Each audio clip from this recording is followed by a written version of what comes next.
दो दिनों की बैठक के बाद हम ये कह सकते हैं कि दुनिया की सबसे बड़ी राजनीतिक पार्टी होने के नाते भारतीय जनता पार्टी ने अपनी निरंतरता कार्यकर्ताओं के बीच में और चुनाव में लगे लोगों के बीच में जो हमारा वैचारिक प्रवाह है, उसके अंतर्गत हमारे काम करने का जो मिशन है, राजनीति का जो मेरा उद्देश्य है, राष्ट्र हित में काम करने का और लोकतंत्र के हित में काम करने का जो हमारा उद्देश्य है और जो उसका मानदंड है, उसके तहत इस पूरे चुनाव को हमने लिया है। और हमने ये माना है कि राजनीति में चुनाव महत्वपूर्ण पहलू है और उसका परिणाम आना राजनीतिक दल की सफलता और असफलता सामान्य नजरों में देखी जाती है। भारतीय जनता पार्टी इससे थोड़ा और गहरा में जाकर इस रूप में लेती है कि हमको समाज ने किस रूप में जिम्मेदारी दी है और किस रूप में कितना एक्सेप्ट किया है। तो सारी रिपोर्ट के बाद हम इस जगह पर पहुंचे कि झारखंड की जनता में हमारी विश्वसनीयता की कमी नहीं आई है। जो पहले थी उससे 9 लाख से अधिक वोट हमें प्राप्त हुए। लोगों के बीच में भारतीय जनता पार्टी के मुद्दे और जो हमने जो विषय रखे थे उसको स्वीकृति भी मिली, लेकिन वोटों के ध्रुवीकरण के कारण जिसमें सांप्रदायिकता का भाव पैदा किया गया, कुछ जातीयता का उभार हुआ और कुछ समूहवाद को में झारखंड को विभाजित करने का काम किया गया, जिसके कारण जो रिजल्ट हमने उम्मीद की थी वैसी नहीं आई। लेकिन इसमें भाजपा के संगठन के स्तर पर और उम्मीदवार के स्तर पर कहीं कोई कमी है और कोई आरोप प्रत्यारोप हुए, ऐसा बिल्कुल नहीं है। ये बात कहीं से नहीं आई।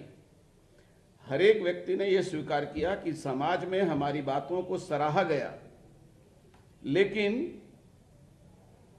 विपक्षियों के द्वारा भारतीय जनता पार्टी के खिलाफ जो जिसको कहते हैं एक प्रकार से जातीय उन्माद या दुर्भावना,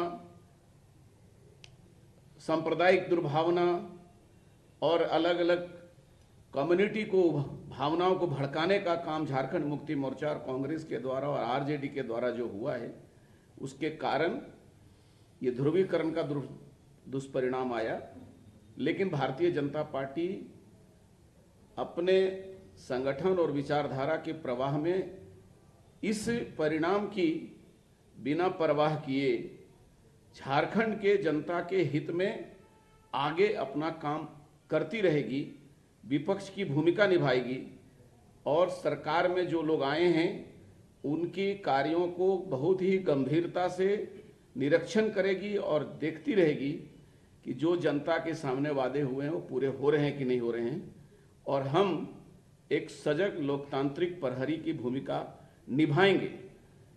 फिर मैं दोहराना चाहूँगा कि हमारे 2 दिन के बैठक में हमने ये महसूस किया कि हमारे तरफ से जो प्रबंधन है, जो संचालन है और जो उम्मीदवारों के जनसंपर्क अभियान है, उसमें कोई कमी नहीं हुई, लेकिन हमारे मुद्दे जो हैं वो जनता तक ले जाने में हम थोड़ी कमी रह गई, जिसके कारण विरोधी सफल रहे।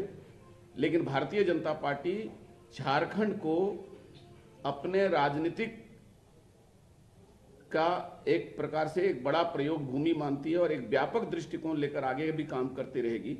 विस्तृत जानकारी हमारे आदरणीय मार्गदर्शक प्रभारी जी आपके बीच में रखेंगे।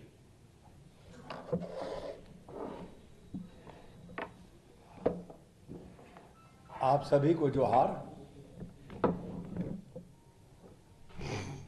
आदरणीय कार्यवाहक अध्यक्ष जी ने, डॉक्टर रविंद्र राय जी ने जो विषय रखा है उससे अपने को संबद्ध करते हुए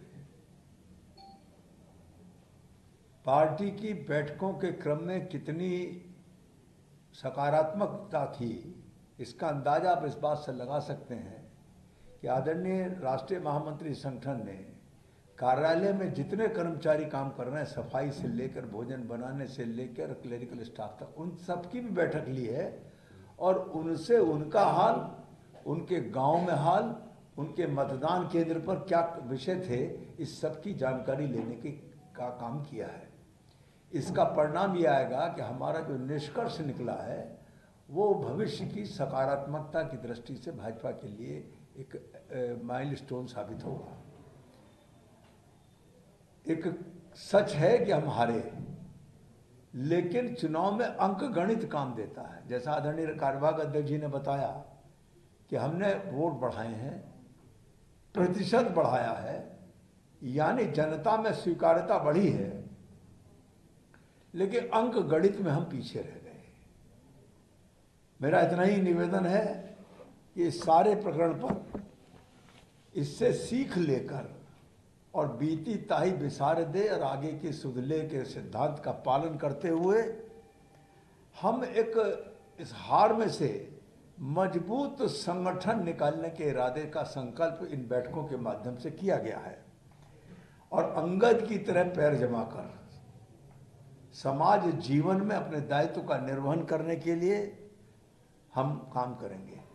ये हमारा सौभाग्य है कि इसी वक्त हमारा सदस्यता अभियान भी आ गया है, यानी अब हम सदस्यता अभियान के माध्यम से, ये सदस्यता 7 या 8 तारीख से शुरू होगी और इस सदस्यता अभियान के माध्यम से एक बार हम सर्वस्पर्शी, सर्वग्राही, कार्यकर्ता को संरक्षण देने वाला ऐसा संगठन निर्माण करने का काम करेंगे और फरवरी तक हमारे प्रदेश अध्यक्ष का निर्वाचन हो जाएगा, इसकी हमारी संभावना है। जो नए प्रदेश अध्यक्ष का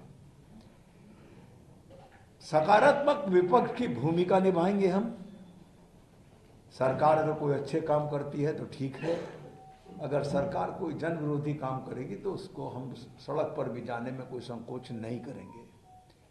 जनता के साथ अगर कोई घटना होगी तो हम निश्चित तौर पर उसका लिए संघर्ष करेंगे और अगर कहीं हमारे कार्यकर्ता के साथ कोई छेड़छाड़ करने की कोशिश की तो निश्चित मानिए कि इस 2 दिन की बैठक में मानसिकता तैयार हो गई है कि हम अपने कार्यकर्ताओं को हर हालत में, हर परिस्थिति में संरक्षण देंगे। उसके साथ अगर छेड़छाड़ किसी ने की तो वो आग में हाथ डालेगा, ये परिस्थिति कम से कम यहाँ पैदा करेंगे। इसके साथ साथ हम ताकत का सृजन करेंगे अपने चुनाव के संगठन के इस माध्यम से और ताकत का सृजन करके हम आगे बढ़ेंगे। माननीय सांसद हैं हमारी पुंदेश्वरी जी, वो झारखंड में सदस्यता अभियान की वर्कशॉप को करने के लिए और झारखंड के सदस्यता अभियान की देखरेख करने के लिए नियुक्त हुई हैं। वो श्रीमती पुंदेश्वरी जी शायद 7-8 शनिवार रविवार में कोई तारीख मिलेगी उनसे, क्योंकि पार्लियामेंट बंद रहेगी। वो आकर यहाँ एक बड़ी कार्यकर्ताओं के 1000 कार्यकर्ताओं की बैठक होगी विभिन्न स्तरों के, और उस बैठक में सदस्यता अभियान को कैसे करना इस बात की जानकारी देकर उन कार्यकर्ताओं से अगले दिन सदस्यता अभियान प्रारंभ करने का आग्रह किया जाएगा और इस सदस्यता के माध्यम से हम हर हालत में सर्वस्पर्शी, सर्वग्राही और जनता के लिए समर्पित संगठन खड़ा करेंगे। धन्यवाद। सर, बैठक के दौरान कुछ लोग कह रहे थे कि मुझे उन्होंने लूटा, कुछ लोग कह रहे थे विश्वासघात हुआ, ये सब बातें क्या बैठक में अंदर भी आई? नहीं, कोई नहीं आई। बाहर जाकर किसी ने अगर कुछ कहा है और अंदर नहीं कहा है तो उस आदमी की विश्वसनीयता को आप स्वयं समझ लीजिए। अंदर कोई बात नहीं, अंदर बिल्कुल सकारात्मक बातें हैं ही, बातें सब सकारात्मक आई हैं, पॉजिटिव दिशा में आई हैं और सबने जो कहा था और करीब करीब आदरणीय राष्ट्रीय महामंत्री संगठन जी ने भी नोट की हैं बातें, उन्होंने सूत्र रूप में नोट करी। हम सब लोगों ने विस्तृत रूप से, हमने राष्ट्रीय माननीय अध्यक्ष जी ने, माननीय प्रदेश अध्यक्ष जी ने, कार्यकारी अध्यक्ष जी ने नोट की है और इन सबके आधार पर नए संगठन का गठन और इस सब के आधार पर सकारात्मक विपक्ष की भूमिका भारतीय जनता पार्टी झारखंड में निभाएगी। 9 तारीख से सत्र आहूत हो रहा है, तो क्या नवनिर्वाचित विधायकों के बीच विधायक दल का नेता का चयन वगैरह की प्रक्रिया? अगर सत्र आहूत होने की सूचना आ जाएगी तो उस प्रक्रिया को भी किया ही जाएगा, ना करने का कोई सवाल ही नहीं। नेता विहीन भाजपा से विधानमंडल दल थोड़ी छोड़ा जाएगा। बूथ स्तर के कार्यकर्ताओं की अनदेखी की बातें आई क्या? नहीं, पुराने जो कार्यकर्ता आयातित कार्यकर्ताओं की ज्यादा पूछ हुई, पुराने और बूथ स्तरीय कार्यकर्ताओं की राजनीतिक क्षेत्र में जिस समय जो का प्रश्न उपस्थित होता है या कार्य उपस्थित होता है, उस समय के लिए जो उपयोगी होता है उसका उपयोग किया जाता है। कहीं ऐसी पुराने या नए कार्यकर्ताओं की बात नहीं आई है, लेकिन ये बात आप निश्चित मानिए कि नया संगठन गठन करने में उन पुराने कार्यकर्ताओं को पूर्ण अवसर मिलेगा सदस्यता का अभियान चलाने का। और सदस्यता की कोई किताब नहीं है, सदस्यता तो ऑनलाइन होनी है नंबर 1, और रेफरल लिंक भी है सदस्यता करने का। और इसके बाद भी एक बात मैं आपको बता दूं, इस सदस्यता अभियान में जहां पर मोबाइल, जिसके पास मोबाइल नहीं होगा या जहां नेटवर्क नहीं होगा, वहां पुस्तिका भी उपलब्ध कराएंगे।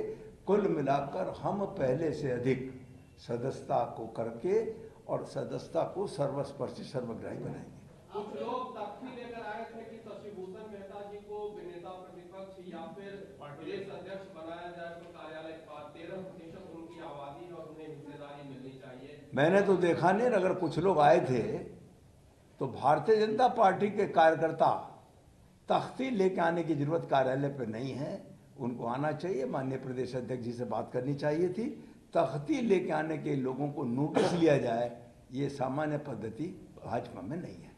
आपने कहा प्रधान जी कि यहाँ पर जो कार्यालय में झाड़ू पोछा लगाते हैं उनसे भी हमने जानने की कोशिश की कि उनके क्या मुद्दे, या आप लोग जो मुद्दे लेकर चले थे वही मुद्दे थे उनके भी या कुछ अलग? हमने उनसे ये जाना है, आदरणीय महामंत्री संगठन ने, राष्ट्रीय महामंत्री जी ने, कि आपको आपके क्षेत्र में जहाँ आपका मकान है, जहाँ आपका गांव है, वहाँ भाजपा और भाजपा के मुद्दों के बारे में क्या परिस्थिति थी।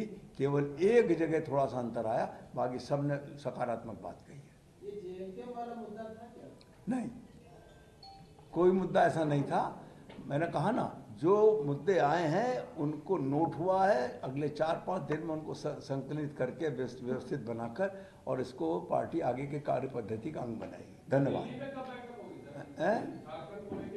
ये आपकी उपज है, भाजपा संगठन की तरफ से कोई बैठक का निर्णय नहीं है। ये अखबारों में छापा है आप लोगों ने, आप ही लोग करेंगे बैठक, हम लोग नहीं करेंगे। धन्यवाद। सामने फीडबैक क्या मिला? नहीं, जैसे मैंने बताया आपको कि बहुत बारीकी से हमने हार के कारणों के बारे में भी सभी कैंडिडेट से और सभी प्रभारी से, उन्हें उन्मुक्त कंठ से उनको जो महसूस हुआ उसको सुनने के लिए हमारे राष्ट्रीय संगठन महामंत्री उपस्थित हुए थे और हम सब ने बैठ करके उनको, उनके बाद परिस्थितियों को सुना, उनके विचारों को सुना और चुनाव में कौन कौन सी परिस्थिति का निर्माण हुआ उसको भी जाना। मैं एक बात तो आपको जरूर कहना चाहता हूं कि चुनाव के क्रम में भी मुझे ऐसा नहीं लगा था भाजपा के लोगों को कि हम जनता का समर्थन खोए हैं, और चुनाव का जो परिणाम आया उसमें जो गणना हुई उसमें भी हम जनता के समर्थन खोए हैं, ऐसा कहीं से रिपोर्ट भी नहीं बनी। जैसा मैंने आपको कहा कि 9 लाख वोट हमारे बढ़े हैं, वैसे वोटर भी कुछ बढ़े हैं, तो 2-2.5 लाख बढ़ सकते थे, लेकिन मैं मानता हूं कि 7-1 लाख वोट हमारे जो बढ़े हैं वो हमारे नए संपर्कों के आधार से बढ़े हैं। लेकिन अंक गणित जो है टोटलिंग में हम पिछड़ गए। उसका कारण है कि झारखंड में यहाँ पर जातिवाद को भी उभारा गया, अल्पसंख्यकवाद को उभारा गया, आदिवासी गैर आदिवासी का फीलिंग डेवलप किया गया और इसके कारण समाज को बांट करके और इस चुनाव को प्रभावित किया गया। और जो हम एक बात बोलते थे कि एक रहोगे तो सेफ रहोगे, एक रहोगे तो जनता के जो वादे हैं वो पूरे हो पाएंगे, तो जो काटने वाले थे वो काट गए और पूरी तरह से हम एक नहीं रह पाए। इसीलिए मैं ये मानता हूँ कि हम राजनीतिक चक्रव्यूह में फंस गए हैं और झारखंड के लोग इसको 2-4-6 महीने में महसूस करेंगे। नहीं, नेता प्रतिपक्ष पर भी कोई बात नहीं हुई है। ये कोई बहुत ऐसा माने ऐसा विषय नहीं है। इसको अभी तो 2-3 दिन शपथ ग्रहण के लिए आएगा, जब सामान्य सत्र, बजट सत्र वगैरह आएगा उसमें राष्ट्रीय नेतृत्व बैठ करके विचार करेगा, उनका जो मार्गदर्शन होगा उसके अनुसार यहाँ विधायकों के बीच में उसका चयन हो जाएगा। अभी कोई हड़बड़ी उसमें नहीं है।